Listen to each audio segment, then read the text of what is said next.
Oke guys, welcome back to Crypto Indonesia bersama gua Toshi, di mana kita akan membahas segala sesuatu yang berhubungan dengan cryptocurrencies dan blockchain.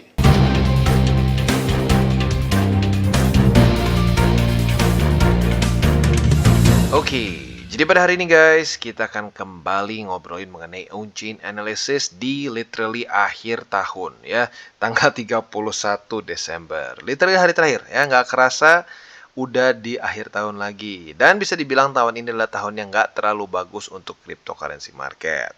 Dimana overallnya kalau kita lihat tahun ini tahun yang merah ya. Tapi nggak apa, ya nggak apa.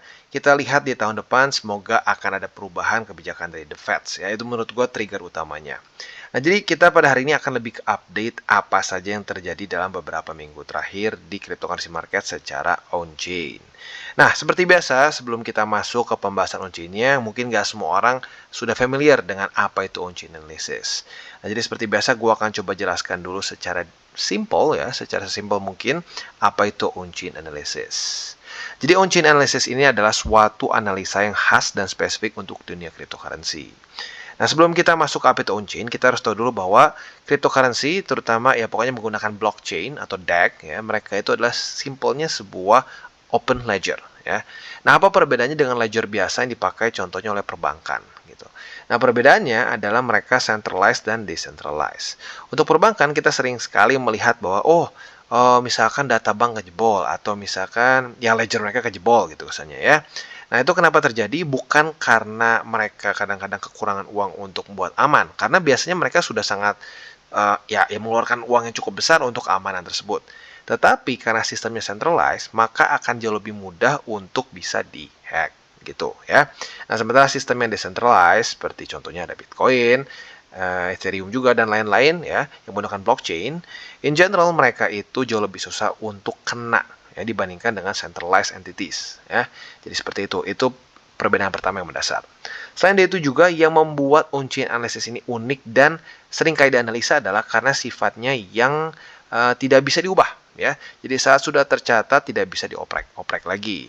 Nah, kalau kita lihat di ledger lain yang centralized, tentunya kita tahu karena semuanya kontrolnya di satu entitas tertentu, maka bisa terjadi koreksi. Contoh, kayak lu misalkan di bank, kalau lu lihat semua transaksi lu seringkali ada koreksi katanya ya. Nah, di blockchain tidak bisa. Saat sudah terjadi transaksi ya tidak bisa diganggu-gugat. Ya, sekali lagi transaksi yang terjadi secara on-chain ya, bukan antara wallet dari misalkan exchanger. Itu tidak terjadi secara on-chain gitu ya. Jadi kurang lebih seperti itu, maka dari itu karena sifatnya tidak bisa diganggu-gugat atau immutable, maka dari itu kita seringkali bisa melihat nih apa pergerakan yang terjadi di markets. Apakah ini mungkin lebih tepatnya apakah para bandar sedang akumulasi, apakah para bandar sedang mungkin menjual, apakah para miner sedang rugi atau seterusnya, itu semua bisa dianalisa dengan secara on-chain. Nah, tetapi kalau kita analisanya secara mentah-mentah ya, kayak contoh misalkan kita ngelihat data untuk Ethereum bisa di Etherscan ya, kita lihat di Etherscan, kita pusing sendiri karena akan terlalu banyak transaksi dan kita akan sulit untuk melihat patterns. Nah, maka dari itu banyak UI seperti CryptoQuant ya, ada Glassnode dan lain-lain yang memberikan visualisasi apa yang terjadi secara on-chain gitu ya. Nah, tetapi sebelum kita masuk, jangan sampai kalian salah berpikir bahwa, oh, ini tuh artinya pengganti TA. Karena kenapa? Kan di sini kita ini ya, belajar cara bandar katanya ya. Bandar nggak pernah salah. Nah, justru dengan kita melihat on-chain, justru kita melihat pada faktanya bandar seringkali terjadi kesalahan. Ya, mereka akumulasi di tempat-tempat yang kesannya tidak tepat dan TP di tempat yang malah naik lagi ke atas. Gitu. Jadi, dengan on-chain ini justru menunjukkan bahwa para bandar nggak selalu benar. Ya, jadi itu mitos kalau bandar selalu menang. Ya, karena pada faktanya bandar seringkali juga salah. Gitu. Ya. Jadi kurang lebih seperti itu gambarannya. Dan sekarang kita akan masuk ke pembahasannya. Nah, tapi sebelum kita masuk ke pembahasan yang pertama yaitu Bitcoin Exchange Net Flow, kita akan dengar dulu pesan-pesan dari sponsor kita pada hari ini. Oke, today's video is brought to you by Bybit. Di mana kita bisa lihat di sini Bybit sedang ada kompetisi trading derivatif tahun baru. Dan kita bisa memenangkan total hadiah mencapai 100.000 USDT, yaitu 1,5 miliar rupiah. Ya, luar biasa. Nah, kalau kita di sini, total event ini berlangsung dari tanggal 16 Desember sampai tanggal 9 Januari. Lebih tepatnya untuk pendaftaran dari tanggal 16 Desember sampai 5 Januari dan periode perdagangan dari tanggal 23 Desember sampai 9 Januari. Jadi buat lo yang tertarik masih ada waktu ya. Nah, kalau kita lihat sekarang ya, total hadiahnya di 4.000, nanti bisa mencapai 50.000 dan sekarang sudah ada 561 peserta yang bergabung dan ada 30 perkiraan pemenang ya. Nah, jadi bagaimana cara untuk bisa mendaftarkan diri kalian? Yang pertama, klik tombol daftar sekarang untuk mendaftarkan diri ke kampanye ini. Yang kedua, miliki setidaknya 50 USDT atau aset yang bernilai setara dalam akun derivatif Anda, tidak termasuk akun sekunder. Dan kompetisi ini hanya diikuti oleh pengguna dari Indonesia, Thailand, dan Filipina saja, ya. Nah, peringkat kompetisinya juga akan diupdate secara real time ya. Nanti akan diperbarui setiap hari Selasa dan Jumat sekitar pukul 5 waktu Indonesia Barat. Tentunya 5 sore di sini ya. Nah, jadi acara pertama yaitu adalah kompetisi volume perdagangan individual dan menangkan 50.000 token USDT. Ya, jadi ini simple. Semakin besar volume yang kalian generate, semakin besar juga dari 50.000 USDT yang kalian bisa dapatkan ya. Bagannya seperti ini. Nah, acara kedua kita bisa di sini ada airdrop sebesar 3.000 USDT yang kalian bisa ikuti. Dan acara ketiga ada juga kompetisi LNR percentage dari tim afiliasi untuk memenangkan 50.000 lagi token USDT ekstra. Seperti ini bagannya. Jadi buat lo yang tertarik, monggo silahkan bisa ikuti. Dan sebelum kalian join ya, gua sarankan lu baca semua syarat dan ketentuan. Apabila sudah setuju dan nyaman dengan semua syarat dan ketentuannya, monggo ikutan dari promo Bybit ini. Oke, dan kita balik lagi ke Bitcoin Exchange Net Flow. Nah, sebelum kita masuk, pasti ada beberapa yang masih bertanya, kenapa pakai net flow bang? Yang lain kan suka bahasnya pakai outflow atau inflow. Nah, jadi sebelum kita masuk ke situ, kita langsung lihat aja kenapa. Karena net flow ini adalah inflow dikurangi outflow. Jadi ini adalah selisih, sudah langsung kita dapat angka yang langsung kepake gitu kesannya ya.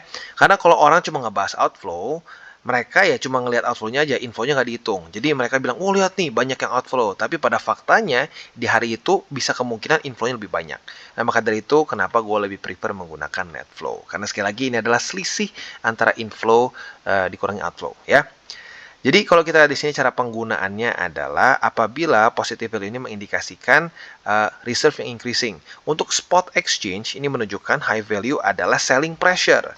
Jadi kalau kita TA kan biasanya hijau ini bullish, merah ini bearish. Tetapi kalau di sini kebalik ya. Jadi kalau kita ambil contoh di sini pada tanggal 18 November kemarin kita lihat ada garis, bukan garis lah mungkin ya, kita anggap candle lah, candle hijau seperti ini tinggi ya. Di sini tertulis inflow ya sebesar net flow yang kalau ke atas artinya inflow sebesar 42.000 BTC ya. Nah, maka dari itu artinya ada BTC yang dikirim masuk ke exchanger sebanyak itu.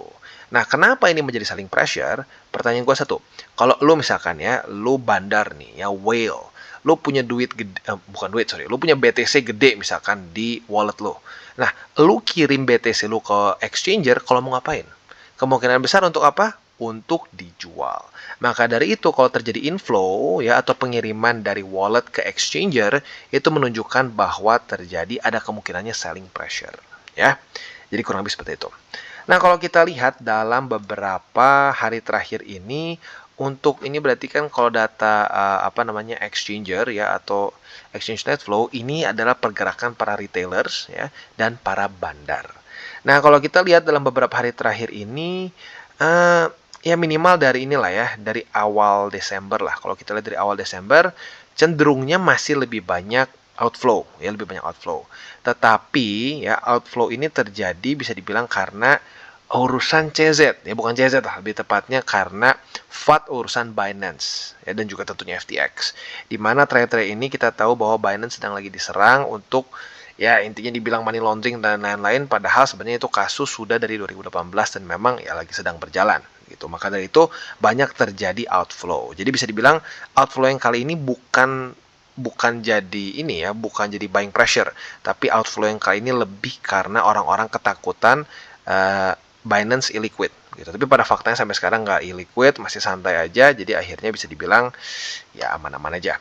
Nah, overall kalau kita lihat lah ya dari akhir Desember pertengahan sampai akhir lebih banyak inflow. Jadi bisa dibilang para retailers dan para bandar lebih cenderung ada selling pressure-nya ya. Jadi lebih cenderung bearish for now secara on chain untuk para retailers dan bandar ya. Nah, tapi bisa dibilang ini harus ada satu note ya. Note-nya adalah walaupun inflow, tapi inflow-nya kecil-kecil. Ya, inflow-nya kecil-kecil dan bisa dibilang cenderung lack in volume. Ya, jadi bearish tapi nggak ekstrim lah untuk para data retailers dan bandar. Nah, selanjutnya kita akan data dari miners. Ini cara ngitungnya sama persis, sama-sama net flow, tetapi perbedaannya data yang diambil adalah interaksi antara wallet para miners ya. Kalau kita lihat di sini ada banyak ya, ada 1T Hash. Ini banyaknya mining pools ya, 1T Hash, Antpool, Binance Pool, Bitfury dan lain-lain. Intinya mereka adalah satu provider untuk mining pools, dimana kalau mereka berinteraksi sama exchangers, artinya kita bisa lihat apakah para miners ini kemungkinan besar menjual atau malah menahan BTC mereka. Lagi-lagi secara rumusnya sama ya, rumusnya adalah inflow dikurangi outflow sama dengan net flow ya. Nah, kalau kita lihat dalam beberapa hari terakhir ya, kalau kita lihat dari Desember dulu deh ya. Kalau dari Desember, kita bisa lihat di sini ya, dia kecenderungannya flat ya dan lebih banyak inflow. Berarti sama-sama kondisinya seperti para retailers ya, cenderung lebih ke bearish walaupun nggak terlalu besar inflow-nya ya. Nah, jadi overall dua data ini ya dari net flow ini menunjukkan kecenderungan yang lebih ke bearish sayangnya for now ya secara on-chain. Jadi overall seperti itu untuk data dari net flow dari para retailers, bandar, dan miners. Sekarang yang harus kita lihat adalah mengenai leverage. Apakah leverage mulai meningkat dan probability-nya lebih ke mana ya? Apakah akan lanjut lagi turun atau naik ke atas ya? Kita akan sekarang masuk ke bagian leverage. Oke, dan sekarang kita masuk ke ini, Bitcoin Estimated Leverage Ratio dengan data all exchange. Apa itu Bitcoin Estimated Leverage Ratio? Ini adalah suatu rasio antara open interest yang dibagi dengan coin reserve. Bahasa simpelnya, ini menunjukkan berapa besar leverage yang dipakai oleh para user dalam derivative trading di exchanger kripto tentunya ya. Nah, kalau kita lihat di sini akan ada dua cara untuk penggunaannya ya. Di sini kita bisa ya kesannya kita bisa memprediksikan dua hal yang terjadi. Yang pertama adalah short squeeze dan long squeeze ya. Kalau short squeeze itu terjadi saat apa? Saat estimated leverage ratio turun dan harga meningkat dengan tajam. Ini gue ambil contoh dramatisnya ya. Versi lebih yang mungkin nggak terlalu dramatis juga ada ya. Tapi ini biar gampang kita ambil contohnya yang ini. Jadi simpelnya apa? Harga cenderung stuck ya, diam gitu ya. Ya maksudnya nggak benar-benar diam sih, tapi ada gejolak tapi cenderung di situ-situ aja. Tetapi estimated leverage ratio-nya naik ya. Nah, kalau seperti ini artinya apa? Orang-orang banyak mengambil resiko. Dan kalau dia stuck di daerah sini terus ya, nah ada dua kemungkinan, bisa long squeeze atau short squeeze. Saat harga mulai meningkat dan estimated leverage ratio mulai turun, artinya apa? Yang terjadi adalah posisi short banyak yang terkena likuidasi. Kenapa bisa seperti itu? Karena posisi short itu tentunya adalah suatu selling pressure atau tekanan dari para sellers, gitu ya. Nah, kebayang misalkan ada si A, B, C. Ya, A, B, C punya posisi yang kurang lebih mirip-mirip di daerah sini. Ya, posisi short semua. Dia berharap ini turun. Nah, lalu si A itu punya harga likuidasi misalkan di sini. Di harga berapa nih misalnya? Berapa nih? 9 ribuan lah, 9 ribuan di sini ya. Nah, tiba-tiba harga mulai meningkat sampai ke harga 9 ribu. Si A kena likuidasi ya. Saat si A kena likuidasi artinya selling pressure berkurang. Si B yang tadinya aman ya, harga likuidasi misalkan di 10 ribuan gitu atau ya misalnya di sinilah di 9 ribu something. Karena si A kena likuidasi, harga meningkat lagi, si B yang tadinya aman kena liquid lagi. Nah, jadi ini ya kita bisa lihat terjadi seperti efek domino ya. Si A kena likuidasi, harga naik, si B kena lagi, si C kena lagi dan seterusnya. Sering kali ini disebut sebagai short squeeze. Untuk long squeeze kebalikannya ya. Jadi harga turun bersamaan dengan leverage yang turun seperti di sini ya. Jadi harga turun, leverage turun. Ini artinya posisi long over leverage ya. Lalu saat harga mulai turun, dia kena likuidasi sehingga terus-menerus seperti efek domino yang short squeeze versi di mirrornya, versi kebalikannya gitu ya. Jadi cara pakainya kurang lebih seperti itu ya. Nah, untuk sekarang kita bisa lihat ya, mulai terbentuk apa? Kemarin itu sedikit terjadi di sini ya, sedikit terjadi long squeeze. Long squeeze tapi nggak terlalu ekstrim. Jadi si leverage-nya masih cukup tinggi ya. Nah, tetapi kalau kita lihat di sini, harga mulai turun di sini ya. Harga mulai turun dari tanggal 26 Desember sampai sekarang ya, basically di tanggal ya 30 31 ya. Nah, kalau kita lihat di sini, leverage mulai meningkat. Jadi sebenarnya ada indikasi, ini bukan pasti ya, tapi ada indikasi kemungkinan yang over leverage ini adalah posisi short ya. Nah, jadi ada kemungkinan bisa terjadi short squeeze apabila terjadi tiba-tiba mulai terjadi peningkatan ya. Jadi kita lihat nih, apakah dalam beberapa hari ke depan posisi short akan mulai ke squeeze atau tidak ya. Jadi kurang lebih seperti itu untuk estimated leverage ratio ya. Lagi-lagi seperti yang gue bilang tadi, ada indikasi para posisi short mulai over leverage. Oke, dan sekarang kita masuk ke MVRV ratio. Ya, apa ini MVRV ratio? Jadi MVRV ratio ini adalah rasio antara coins market cap dengan realized cap. Ini mengindikasikan apakah BTC sedang overvalued atau undervalued. Ya, cara penggunaannya sangat mirip seperti RSI, tapi otomatis cara menghitungnya beda. Ya. Nah, jadi penggunaannya seperti apa? Jadi kan kalau kita tahu RSI secara default itu ada 70 dan 30. Ya, 30 di bawah, 70 di atas. Penggunaannya sama persis. Ya, tapi perbedaannya kalau di sini angkanya kalau di bawah biasa 30 untuk RSI, di sini 1. Tapi untuk yang di atasnya biasa 70, di sini 3,7 ya. Jadi intinya kalau garis ungu ini di bagian hijau, dia sedang undervalued. Sementara kalau dia kena bagian merah ini, artinya dia sedang overvalued ya atau overbought. Nah, kalau kita lihat di 2020 kemarin, MVRV ini dengan sangat berhasil menunjukkan bahwa BTC waktu itu sedang undervalued saat dia kena COVID crash di sini ya, di Maret 2020. Nah, buat lo yang akumulasi di daerah sini ya, dalam beberapa lama lalu akumulasi di sini. Nah, saat lo TP di sini 3 kali saat kena ya. TP pertama itu di Januari ya, Januari lah. Januari tanggal 7. Ini lu TP pertama di angka 39.400, di buletin yang mungkin 40.000 ya. TP kedua lu tuh di daerah sini di angka 52.000 dan TP terakhir waktu itu di 61.000. Berarti kalau lu mengikuti MVRV ini di 2020 minimal ya, di siklus sebelumnya lah kasarnya ya. Nah, lu lumayan sebenarnya. Lu bisa akumulasi waktu itu BTC di harga 5.000-an dan TP di harga 40.000, 51.000 dan 60.000-an. Jadi bisa dibilang dalam siklus terakhir ini cukup akurat ya.